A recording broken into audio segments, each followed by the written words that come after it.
a mirage of things. So I think, first of all, we have to go back to the writer. You are very well known for your teaching skills. Your students speak a whole lot about you. Miss Nigeria competition. And I said, let's pick them up. Let's take them back to Nigeria and let's teach them a different kind of job.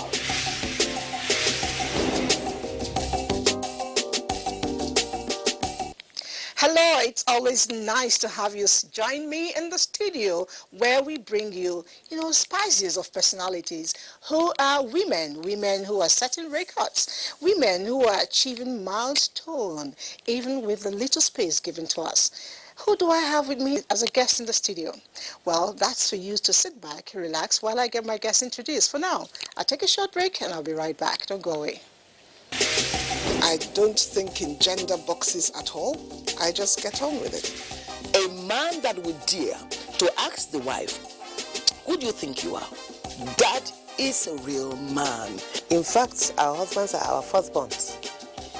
The husband needs more attention than even the children. It's not only about work, it's not only about family. They need to take the time to look after themselves, and we don't do that. They took my money, I paid every fees, I never asked to be hoisted as a governor.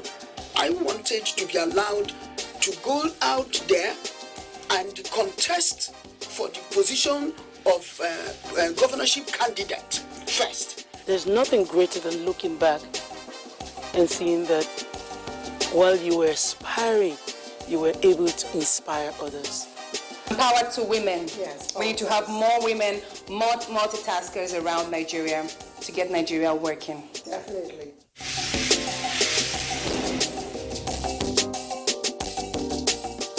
If you're just joining us, the program is The Woman, and you're right on time. My name is Elizabeth, and I told you I have a woman you can't wait to watch. She is not just a politician. She's not just an activist. She's not just a woman who sets the record and makes good at getting it. She is the boss of the Nigerian Pass Authority. Join me as I welcome Hadiza Bala.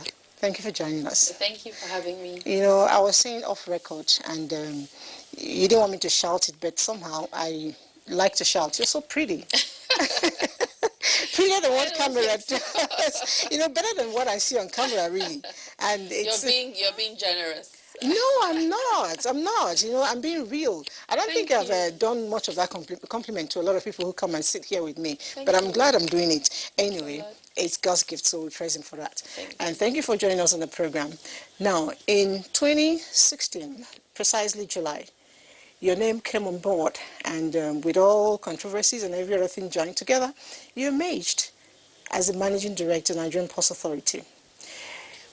Were you not daunted, Were you scared? I mean, if they told me I'm going to do that now, I'll tell them, hang on, I'm not sure I'm ready. Tell me, how was the mind for you? Because that's a huge position for a woman. And I guess maybe fear and being scared is not in my dictionary. Naturally, I'm very bold and confident person. So at that point, all I kept focusing on is, I need to understand the sector. I need to, get my head in and know what it is that I need to know and how I need to get this job done. And I also then focus on reading all of these things that have been said about me. That way, it wouldn't distract me. So I wouldn't allow, read every other article and all of it. I didn't do that. I was just spending my time reading what I needed to do in terms of getting my work done. You just gave me something I never really thought about. A lot of people will get to negative criticism and, they allow it get to them. And that's because they actually pay mind to it. I'll pick that and I'll put it right back. Don't focus on it. Exactly. You can make it your strength and to prove people wrong. Because people will always talk. Yeah. So you can see one or two things where people might say, oh, she's a girl, she's too young, she doesn't know the sector. And with that in your mind, it will be your strength to say, I'm going to prove all of you wrong that I can do it. But don't, get deep into that and allow it to get into your head. That's cool. Now, you just mentioned for that sector you were not particularly green, but then you were a pro when you joined. Yes. But amazingly, you've done so well. What is the secret? It's reading, understanding, and hard work. It's a lot of work. Putting all your mind to it, understanding that it's a huge responsibility you have, and knowing that it's an opportunity that has to be given to you, and how you perform determines what happens to the next woman being given such a job. So you're carrying the weight of not just your own self, but also of a certain generation, a certain gender. So that really, makes you push forward and take on the responsibility of getting things done. No, I was trying to get through things you've done. There are a whole lot of them, but I found one particularly interesting. The one you did for the women. Share it with me. Women say you're not single, or yes, they had I inherited a policy where you're only entitled to maternity leave if you're married. And I found that ridiculous because childbearing and childbirth have nothing to do with your matrimonial status. A child is a child. You breastfeed a child irrespective of your... So it's really not an organization's business to hold your maternity leave because of your marital status. I think that is wrong. So I changed that policy. I also bent over backwards to accommodate women in our time of need in childbearing. So some of the policies where you can't take your annual leave with your maternity leave, I said no, we should be allowed to do that, and and also to give us the maximum amount of days approved by the federal government. Nigerian Ports has the maximum. I think in ensuring women stay in appointment, women stay employed, is to allow them have those windows. I think, when you're in the childbearing age, you usually you're quick to resign your job because your baby is sick, you have vaccination, you don't have a nanny, so all of these things, I feel it's our duty. Some of us find ourselves in a position of authority to ensure that policies are put in place to accommodate the young women that are in employment. And also, personally, even beyond the policy positions, if you're your supervisor and a young girl has a baby, or my child has a fever from immunization, you should be gracious enough as a person to allow them that leeway, because that is what, if you know the statistics, women get into employment, we start at the same numbers as the men, but we tend to drop out. So after maybe 5 years, when you start having kids, and then you're like, I really can't cope, so we drop out. So by the time we get to executive positions, there are no pool of women available to be promoted to that position. So being able to keep the young girl in employment up until when she gets to the place where she becomes an executive into a management position, that is an integral part of the career of a woman. So we need to find ways where we can ensure we remain in employment, because usually, we need to have support of extended family. We need to have support of our spouses to keep us in that place. So I personally try to see what I can do as much as possible to give those windows beyond even what is official, but to personally talk to them. And, you can close early today, it's okay, just send me the report, you can email it to me. So, as women, we should just try to do that at all times. Yes, you're speaking, and I'm thinking, why would all bosses just be women? And women like Hadiza. Well, I'm a taskmaster also. No, you just said something that I kind of like. Yes. Why don't you email it to me? I mean, we're in a digital era. Yes. Some bosses insist that you must be there like Yes. 2-4, Yes. if it's possible. Yes. But I think it shouldn't always be like that. There are Yes. some things you can, do at home. Write and email your boss. It's really okay once the job is done. Yes, and if you have a problem, your child isn't well, or you're if you have those circumstances, you explain to your boss. They should be able to understand it doesn't happen every day, it doesn't happen all the time, but we should recognize those areas and allow us allow us as women to sort of, As you speak, just this morning, I got a call. A young girl died. Because she had to work up until a couple of hours before she went into labor. And the question was, why didn't you take a leave? And she said no, because she is going to have to, forfeit leave after birth. I don't know. This should actually be looked into. But thank you for that. Now, as a woman working in a male-dominated sector, I doff my hat for you. But I'd like to share, how do you manage the intel, all the problems that go on around there? How do you cope? I think I become, I'll say, maybe gender blind. I just do what I need to do. My last job before being managing director of Nigerian Ports, I was chief of staff to Kaduna State Governor. And in fact, that is more so a job that is not being seen for a woman. So from that point, I sort of just do what I need to do and refuse to allow that gender bias or gender conversation. What I do cannot be reduced to my gender. Focus on the work I do, and we'll overcome that. So after a while, at the beginning, you see some level of pushback where people don't recognize your authority because you're a woman. But when you're steadfast and you remain firm, you remain with the level of authority required, they would, after a while, recognize that, oh, she's not a pushover, I can just speak to her anyhow, I can just get away with it, and that sort of, becomes the accepted thing. And on our side as women, we also need to be firm, convey your authority without being hysterical, ensure that you have your dignity in the position you occupy, reduce over-socializing to allow that avenue where people can disrespect you or people can have over-social conversation in a workspace. I think we need to de-emphasize that, so that you are more focused and serious. And in certain instances, when people crack jokes that are unacceptable, the way you comport yourself with them, they would realize that such manner of exchange are not acceptable to you, without you being hysterical or having a meltdown. But the way you respond will make them realize that this is a no-nonsense environment, it's a no-nonsense person. Let's get the job done. We're here to work. We're not here to socialize. You're my colleague. You're not my friend. And be firm about it. So on our side as women, there's also a way we need to compose and conduct ourselves to elicit that respect we expect, and that I think is important. And once you establish it 1-2 times, everybody falls in place.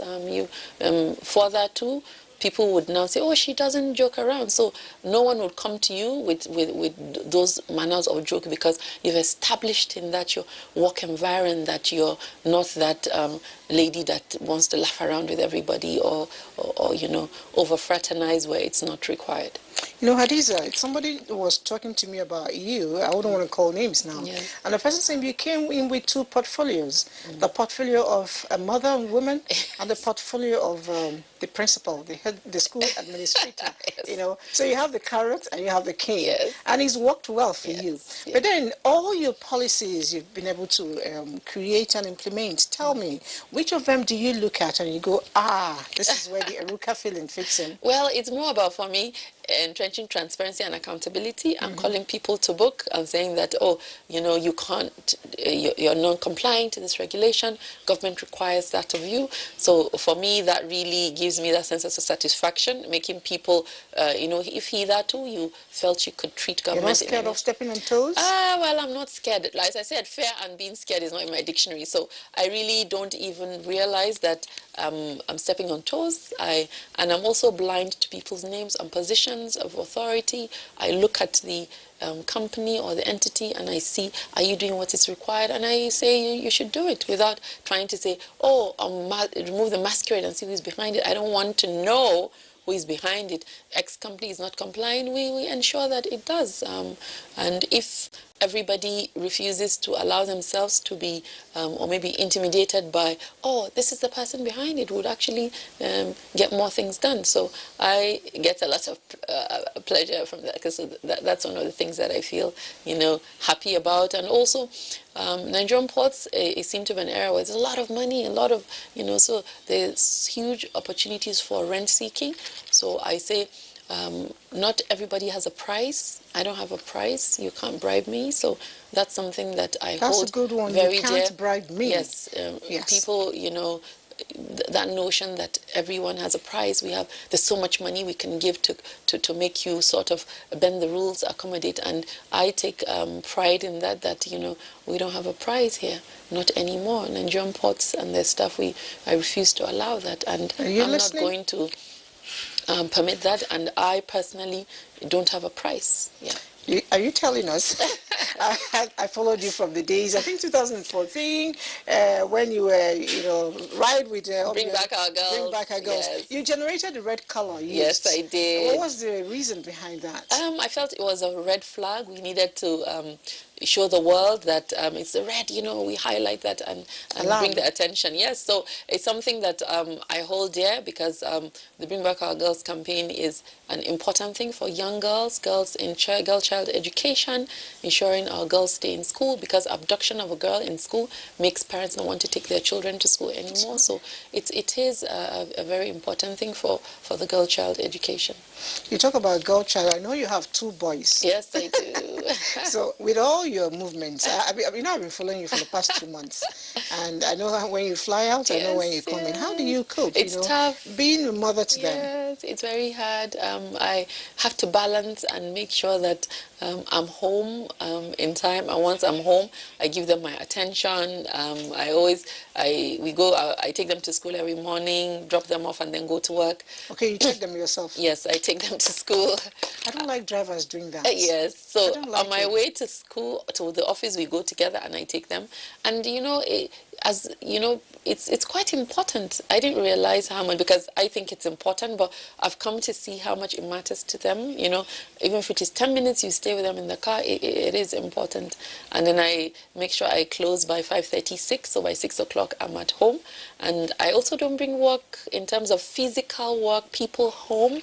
I don't allow people to come to meet with me at home. I don't allow that. So my home is my sanctuary, is where I'm me. I don't allow people from my office, my work, to come into my home.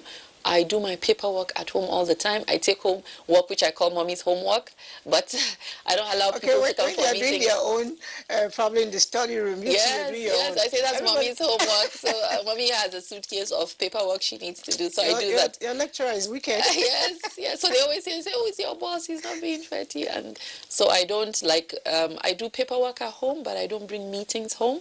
And that's important, to separate that and then give your kids that sense of having your presence. And I keep flying and I'm taking my flights back to back just so I'm home. Yes. And then I spend as much as I can with them. Beautiful, beautiful. It's not easy. Those of us who've been there and back, we know how it is. Yes. To join home, and then from bonding part. Yes. For you and your children, it's not easy. You have to go for 1st of October close. You have to, when they're doing the end of year party, they're doing their class thing. You have to be there. They have presentations in class. You have to make sure you're there. And do they also try to make you dance? Yes. Children. Yes. Mommy, can you dance this time? Yes. And I never know all the things. So it's and you must find that space in your time to give it to them, because they grow up and then they're gone. That's it. So my kids are relatively young. They're 9 and 7. So I'm still doing This is the time to really catch them up with it, because if you don't, before you know it, whatever you've done in part, someone else will do it. Yes. And it could just be the negative one. Yes, and my son once said to me that, Mommy, why don't you do the job of my friend's mom? She works in PTA. She's always in school. So you should leave that job you go to and come and work in PTA, because the PTA moms are always in school. So I said to him, I would apply to Mr. Heaton and see if there's availability for me to work as PTA. He said, okay, please ask them, because I want you to work here. Leave that job. All right, when we talk about women, for me, it's very important as a mom that we provide balanced diets. And it's not something I care to leave for the household. Yeah. Do you still find time to do special dishes for them? Yes, to the extent that I try to do as much as I can, but also to insist they don't eat a lot of junk. Mm-hmm. I'm not a junk food person, naturally. So in fact, for a while, my kids didn't know all of these things, because I'm not like a Coke, Fanta, soda person. I'm a water person. Mm-hmm. So I usually don't have it in my house, and it's usually for the guests. So my kids for a long time didn't know how to drink all these things. They didn't know how to eat chocolates, because I'm not a chocolate person. So I'm not really a bread person, so they didn't know much about all of that. Mm. So that to a certain extent helped them, because they didn't know all those things for quite a while. And I tried to say, oh no, your portions should be small, you must have fruits, you must have vegetables. So I ensure that they do that. And also, constructive recreation is something I'm keen on. My kids have tennis lessons. My son is in a football club. He goes for football practice and training. My other son is doing golf training. He does golf lessons. They do swimming. So it's important for kids to have constructive recreation, because that is where, especially boys, they can vent out their energy. As they get to teenagers, it's good for them to have sports that they enjoy, that they do to sort of let out all their energy and steam. So I insist, like, they must do all their golf lesson, tennis, swimming, and football for my younger son. So the people that created the educational curriculum and said we must learn the 3 ways, the cognitive, affective, and the psychodomain, of learning. They are not stupid, because if you carry it all along, it gives you the totality of a human being. Okay, away from all that, I'd like to know, for you, how do you recreate? Yeah, I read. That's what I do. I love to read. Read is that relaxes me. So I read, and I've started exercising. I do Pilates, so that is something that I do for my own recreation. And I think that's it. I'm a bit of a boring person. Don't have much. I haven't noticed. Don't have much in that. So that's my own form of relaxation. So you're not boring at all. But it's good.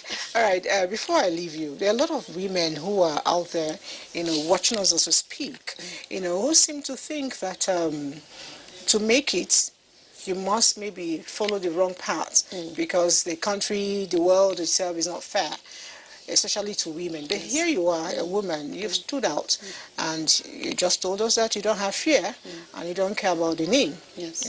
Be the first or the last name, you don't care about it. I'd like you to lend a word to them, lend a voice to them. Let's know, what it takes to actually stand out on your own. Yes, I think you should be committed, be steadfast, be focused. Whatever task you're giving, do it to the best of your ability. Always perform in any duty given to you. And as I say, because if you are being told to sweep a particular place, sweep it very well. Don't say that, oh, I don't want to sweep, sweeping is not my thing. Whatever you're given, do it to the best of your ability, and you'll stand out. I remember, like last week, I was telling a friend, through my career, I'm always being made to be secretary. So I used to take notes in, like, most meetings. I took notes, and I do minutes, action points, task list. I'm always doing that, and that put me in positions and places where so every time people are thinking of, oh, we need somebody to say, oh, Hadiza will do a good job as a secretary, and then I pull that. But at the beginning, the secretary, when you're taking notes, you'll be made to photocopy the agenda. You'll be made to do this. But always be efficient and professional about the task you're given. So even now, when I'm CEO, I forget that I'm not the one to take the notes, and I'm taking the notes and putting, like, owner to it. Whose task is this? What's the timeline for getting this job done? So anything that you're given, do it to the best of your ability. Be very professional. Refuse to allow them to pull you into that box they put every woman. That woman has to be that person that sits in the corner, does nothing, is giggling and laughing, is not able to get anything done, and just so refuse to allow to be put in that box. Be that girl or that lady that is able to take on the task, that is serious, responsible, resourceful, has initiative. If you're required to do A, by the time your boss comes back, you've done A, B, C. So he's able to rely on you and know that you can get things done, and take things to, I'll say, the next level by bringing up ideas. Oh, when we've done this, why can't we do that, sir? I've done this and that, because I know that's what we have initiative. For some of us that I'll say blessed to be in certain positions, we must look ourselves as role models and pull the next young lady up, providing that ladder for other young people to come on, and also showing them you can do it, and you can do it better than me. I'm just a managing director of Nigerian ports. We're going to have a managing director of NMPC. We have a minister of finance that is female. So there are all of these things I keep saying to, you'll do much more than we have done. Definitely, everybody can if you stay focused. Thank you so much for coming on the show. You are indeed a gift to not just the females, but to Nigerians entirely, because some of your people actually spoke out to me. They said the woman is a wow. When she came, we didn't believe in her. We felt she was a woman. What can a woman do in a man's world and all that? But you came in, and not only that you shut them off, but you actually gave them a new narrative, which they will want to sing forever if it's possible. Thank you for representing the woman, the way you've done. And for those of you who have been with us this past few minutes, I wish time was still there, but I want you to pick something. She just told you, please delete fear, delete the word impossible from your dictionary, because God created man and he created woman alike.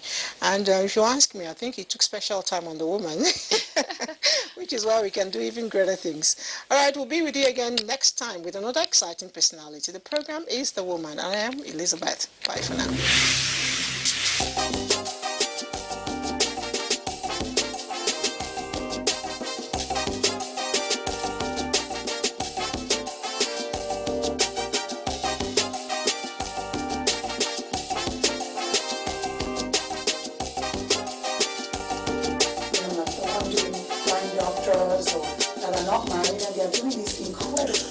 Well, there's a myriad of things. I think, first of all, we have to go back to the writer.